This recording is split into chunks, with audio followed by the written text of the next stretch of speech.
There's just no good reason why a person with a physical disability must also be culturally disadvantaged.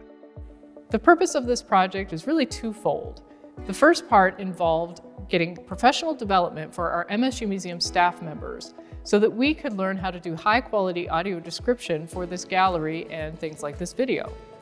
The second part was about identifying a technology solution that would allow us to deliver the audio description to visitors' devices.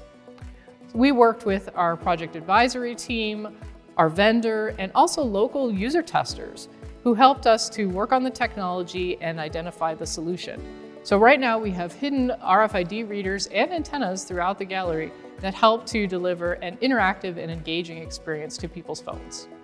I attended when I had some vision, although not great vision, and some of them I went to with no vision at all. And so those two perspectives of what information am I gaining when I walk up to an exhibit, what am I able to gain from it? And some of them would have where you push the button and there is something that's been recorded.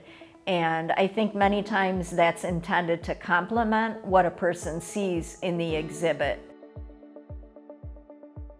I like it better to have my own, the app and hear the audio guidance and the audio description using RFID technology, and that I, as an individual, am able to walk around and choose to do my own route around the museum, or maybe I want to go back to something that I already heard information about to review it.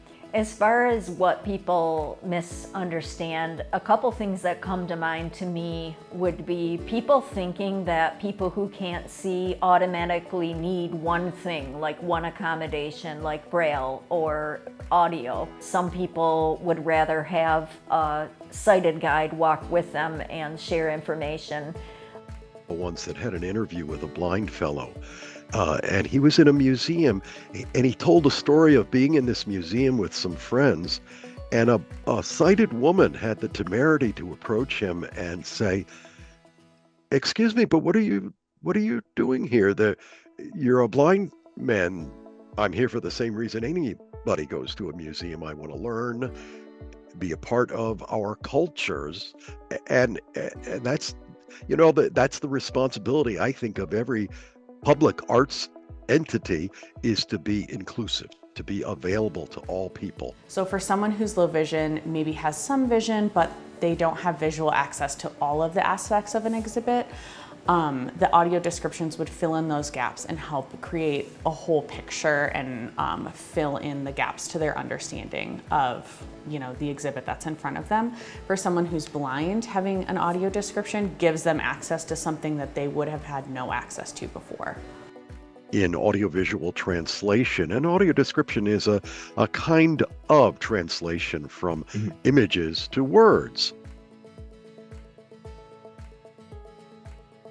Probably most museums that have a regular audio tour or an audio described tour have some way of triggering the information when you're standing in front of an exhibit, some way of automatically triggering the information in a digital data player that is handed out to people, or even on their own smartphone. From the multiple testings that we have done, we have figured out that people who don't have a visual impairment also really enjoy using the app.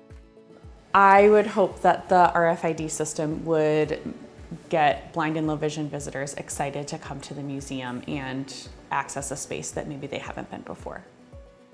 The views, findings, conclusions, or recommendations expressed in this video do not necessarily represent those of the Institute of Museum and Library Services.